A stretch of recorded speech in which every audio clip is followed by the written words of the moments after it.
విద్యుత్ ఛార్జీలు వేయించాలి. విద్యుత్ ఛార్జీలు వేయించాలి.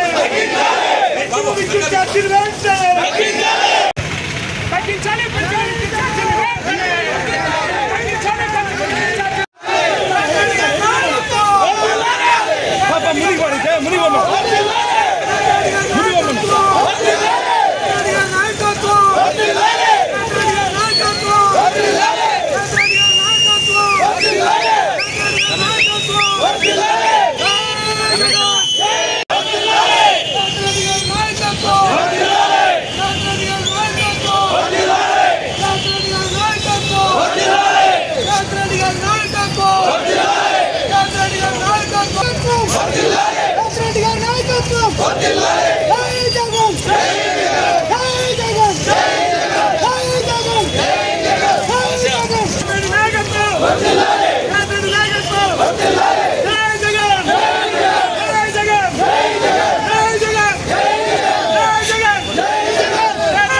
కొంచెం పక్కన భారం పెంచుతున్నారు. వాటిని ఇమ్మీడియట్గా రైతులు ఇబ్బంది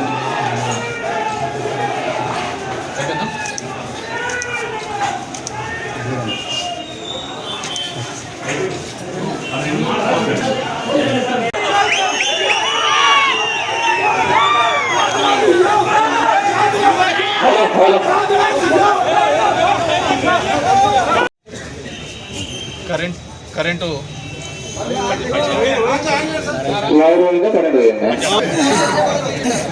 ఈరోజు పెరిగిన విద్యుత్ ఛార్జీల మీద, పెరిగిన ట్రూ యాప్ ఛార్జీల అని చెబుతూ ట్రూ ఛార్జెస్ అనేవి మన మీద మోస్తున్న భారానికి నిరసన తెలుపుతూ ఈరోజు ఇక్కడికి విచ్చేయడం చేసిన ధర్మవరం నియోజకవర్గ ప్రజలందరికీ కూడా, కార్యకర్తలకు అందరికీ కూడా పేరు పేరున ధన్యవాదాలు తెలియజేసుకుంటున్నాము. దగ్గర దగ్గర 8 నెలలైంది కూటమి ప్రభుత్వం ఏర్పడి.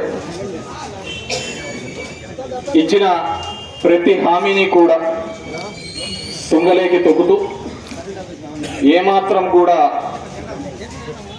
వాటిని పట్టించకుండా విస్మరిస్తూ, తప్పు చంద్రబాబు నాయుడు కాదు, వినే జనాలది. ఎందుకంటున్నానంటే ఇది 1 కాదు, 2 కాదు, 3 కాదు, ఇది 4వ సారి ఆయన ముఖ్యమంత్రి. ప్రతిసారి కూడా ఆయన తప్పుడు హామీల మీదనే అధికారంలోకి రావడం జరిగింది. మనం మీరు మీ వీడియోలలో అంతా కూడా చూసింటారు. బాధుడే బాధుడు, మీకు ఇవన్నీ ఛార్జీలన్నీ వేస్తున్నారు, మన ప్రభుత్వం వస్తానే వాటన్నింటినీ కూడా తగ్గిస్తానని చెప్పేసి హామీ ఇవ్వడం జరిగింది. తగ్గించే కథ దేవుడికి ఎరుక. 15,000 కోట్ల రూపాయలకు సంబంధించి ఈరోజు మన మీదే మళ్ళీ భారం పడుతుంది. గతంలో ఇదే విధంగా 14 నుంచి 19 పద్ధతిలో ఉన్నప్పుడు చంద్రబాబు నాయుడు ఉన్నప్పుడు కూడా ఇదే విధంగా విద్యుత్ అంతా కూడా భారం మన మీద కూడా వేయడం జరిగింది. చాలా మందికి తెలుసు, అప్పుడు సర్పంచులు కానీ మున్సిపాలిటీలో ఉన్న వాళ్ళందరికీ కూడా ఆ కరెంటు అంతా కట్టడం కానీ 15th ఫైనాన్స్ డబ్బులంతా దానిలోకే పంపించేవాళ్ళం. అదేవిధంగా విద్యుత్ కొనుగోలులో కూడా బయట 4 రూపాయలకు తక్కువ దొరుకుతుంటే ఈయన 4 రూపాయల 50 పైసలు కొనేవాడు. ఇప్పుడు మనం దగ్గర 2 రూపాయల 49 పైసలకు కరెంటు కొంటున్న పరిస్థితి. దానికి కూడా రాద్ధాంతం చేసినారు. అదాని ఇట్లా చేసినాడు, వీళ్ళు ఇట్లా చేసినారు. కాబట్టి మనమందరం కూడా ఆలోచించుకోవాల్సిన అవసరం.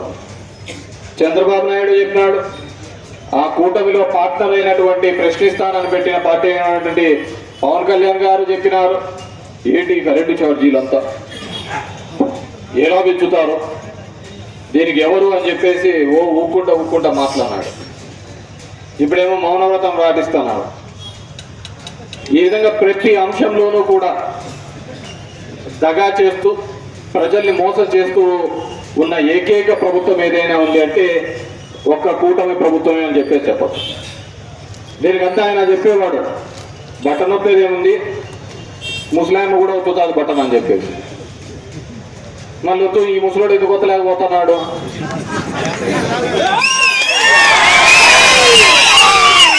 అప్పుడు వచ్చడానికి ముస్లాం కూడా ఒత్తుతుంది, బటన్ ఒత్తడం పెద్ద కష్టమైన పనేం కాదు, అది ఏ ముస్లాం అయినా ఒత్తుతుంది అన్నాడు. మరి ఈ ముస్లాంకి ఎందుకు ఒత్తలేకపోతున్నాడు? ఎన్ని హామీలు ఇచ్చినది, నోటి వచ్చినట్టు చెప్పుకుంటూ పోయినాడు. యాక్చువల్గా నేను ఆ హామీల గురించి ఇప్పుడు సంవత్సరం తర్వాత నుంచి మాట్లాడాల. పేదలకు చెయ్యాలి, చెప్పిన మాట నిలబడాలా అని చెప్పేసి మన అప్ప. ఏదైనా చెప్తా అంటే సాల్ ముందు అధికారం లేకొచ్చాదని ఈ అప్ప. జనాలు యాప్ నమ్ముతున్నారు, అబద్ధాలనే నమ్మినారు. ఈరోజు అంటున్నారు మాకు ఇవి పెంచినారు, ఇవి పెంచినారు అని చెప్పి. జగన్ రెడ్డి శిలకకి చెప్పినాడు. ఇవి కాదయ్యా, ఉంటే నాకంటే పెద్దగా ఆలోచించి చేసే వాళ్ళు ఎవరైనా అంటారు. నేను ఏదైతే చేయగలుగుతానో అది మాత్రమే చెప్పగలుగుతాను, ఏదైతే చెప్తానో అది మాత్రమే చేస్తాను అని చెప్పేసి. ఇది ఒక పిల్లలకి లేదా 18,000 ఇచ్చానంటే 15,000 ఇచ్చానంటే నీకు 15,000, నీకు 15,000, నీకు 15,000. ఎవరికి 15,000 కాదు కదా, జయంతి గారు ఇచ్చింది దాఖలా 18. ఇంకా అవన్నీ ఇది కానీ ఆ విధంగా ప్రతి సందర్భంలోనూ కూడా మోసపోయినా దగా పన్నామనే మాటలు అనేక లేదు. ఎందుకంటే ఒకసారి కాదు, 2 సార్లు కాదు, ఇంతకుముందు చెప్పిన 4 సార్లు మనకు తెలిసి నెత్తికి తెచ్చుకున్నాం ఈ సమస్య. నేను ఎప్పుడు అంటా అన్న వీళ్ళకు లేదు అంటే జనం దగ్గరికి ఎత్తుకున్నా అంటే మా ఇప్పుడు పెద్ద బలహీనత. వాళ్ళ తరపున మనం పోరాడాలి కదా, వాళ్ళ తరపున మనం ఫైట్ చేయాలి కదా, వాళ్ళ తరపున ఇది చేయాలి అంటే వాళ్ళ తరపున మనం అన్నీ చేస్తాను. కానీ వాళ్ళు మనల్ని వద్దనుకొని అవతలికి పోయినారు కదన్నా, వాళ్ళకి వీళ్ళ గురించి తెలియాలి కదా, వీళ్ళ గురించి తెలుసనే కదన్నా. లేదు ఇప్పుడు చూడు 6 నెలలు 8 నెలలు అయింది, అప్పటికే రోడ్లకి తిప్పుతున్నాడు. అప్పుడు అధికారంలో ఎప్పుడు ఉండలే, అందరినీ ఇంటికి పంపించా. కాబట్టి అందరినీ కోరుకునేది ఈరోజు ప్రజలు మీరు ఆలోచించండి,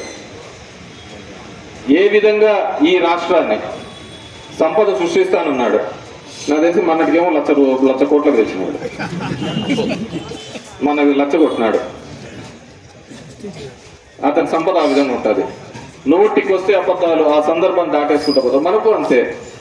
నేను ఎప్పుడు చెప్తుంటే ఒక రాజు కథ, అతను రాజు నీకు 1000 ఏనుగులు కొనమంటే బంగారం ఇమ్మంట అంటాడు. ఇంకా నీకు కొండంత బలం ఉందంటే బంగారం అడిగితే నువ్వు చెప్పినది అబద్ధమే, నేను చెప్పినది అబద్ధం, ఇంకా బంగారం అనేది ఎక్కడ ఉండదు అని చెప్పి. అట్లా కూడా మన యొక్క పరిస్థితి. నీకు చెవులకి ఏది బాగుంటుందో అది చెప్పుకుంటూ పోయినాడు.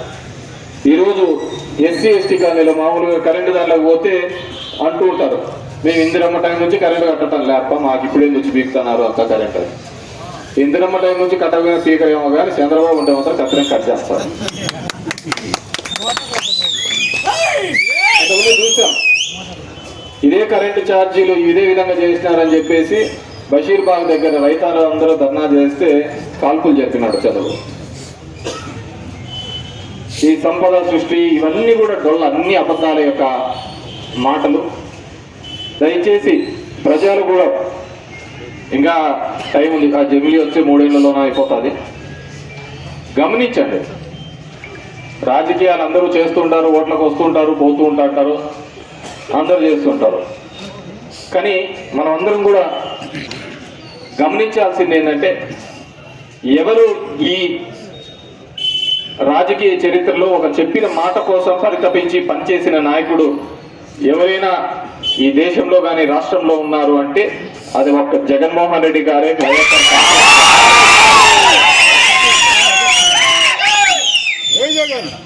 వాటికి ఆ విధంగా నికార్చుగా చెప్తూ ప్రజలే పోతారు. నేనన్నా జగన్ రెడ్డితో అన్న సత్యరిచంద్రుడు కూడా ఇట్లాగే సత్య నిజం చెప్పని చెప్పేసి ఆడ పోయి కాటికాబరై కూర్చున్నాడు. నిజాలు ఎవరికి నచ్చవున్నా అబద్ధాలతో పోతుంటేనే చూడు చంద్రబాబు 4 సార్లు అయినాడు, అందరినీ చేసుకుంటూ పోతున్నాడు. 30,000 మంది అమ్మాయిలు మిస్సింగ్ అంటారు, మన ఎవరు మిస్సింగ్ లేదని వాళ్ళే చెప్పారు. 25,000 టన్నుల డ్రగ్స్ వచ్చినాయని చెప్పారు. మొన్న చూస్తానే అదేదో పొట్టు వచ్చిందని చెప్పారు వాళ్ళు, సిబిఐ వాళ్ళు. అవన్నీ ముందే తెలుసు వాళ్ళకు, ఎలక్షన్స్ టైంలో చెప్పరు. ఎందుకంటే మనకు అవుతుందని ఎలక్షన్లు అయిపోయినాక సిబిఐ వచ్చి అదంతా ఏంది లేదంటే ఉత్తుతా మాట్లాడు. కాబట్టి మీకోసం మేము అధికారంలో ఉన్నా లేకపోయినా జనం కోసం పోరాడే నాయకుడు ఎవరైనా ఉన్నారంటే అది ఒక్క జగన్మోహన్ రెడ్డి గారే. వైఎస్ఆర్ చాలా మంది ఇప్పుడు దానిల కోసం దీనిల కోసం అటు ఇటు దుక్కుతా అంటారు. నేను ఎప్పుడు అంటాను, ఒక మనిషికి ఎప్పుడైనా కానీ ఒక కష్టం వచ్చినప్పుడు నిలబడితేనే వాడు నాయకుడిగా ఎదుగుతాడు. కష్టాలు వచ్చినప్పుడు వంగిపోయి అంత బాగా జరుగుతున్నప్పుడు నేనే హీరో అంటే వాడు నాయకుడు కాదు. సో ఇలా పోయిన వాళ్ళను చాలా మంది నాయకుల్ని తయారు చేసిన పార్టీ వైఎస్ఆర్ కాంగ్రెస్ పార్టీ. ఎవరున్నా లేకున్నా కొత్త నాయకత్వంతో ముందుకు నడుస్తాం, ప్రజల తరపున పోరాడతాం, ప్రజల గొంతుకై నిలబడతామని చెప్పేసి తెలియజేసుకుంటూ, ఈరోజు ఇంత వర్షం పడుతున్నప్పటికీ కూడా ఈ కార్యక్రమానికి విచ్చేసినటువంటి రైతన్నలకు, వైఎస్ఆర్ కాంగ్రెస్ పార్టీ కార్యకర్తలకు అందరికీ కూడా మరొకసారి పేరు పేరున ధన్యవాదాలు తెలియజేస్తాం. జై జగన్, జై జగన్. పెంచిన విద్యుత్ ఛార్జీలు వెంటనే, పెంచిన విద్యుత్ ఛార్జీలు వెంటనే, పెంచిన విద్యుత్ ఛార్జీలు వెంటనే. Thank you very much.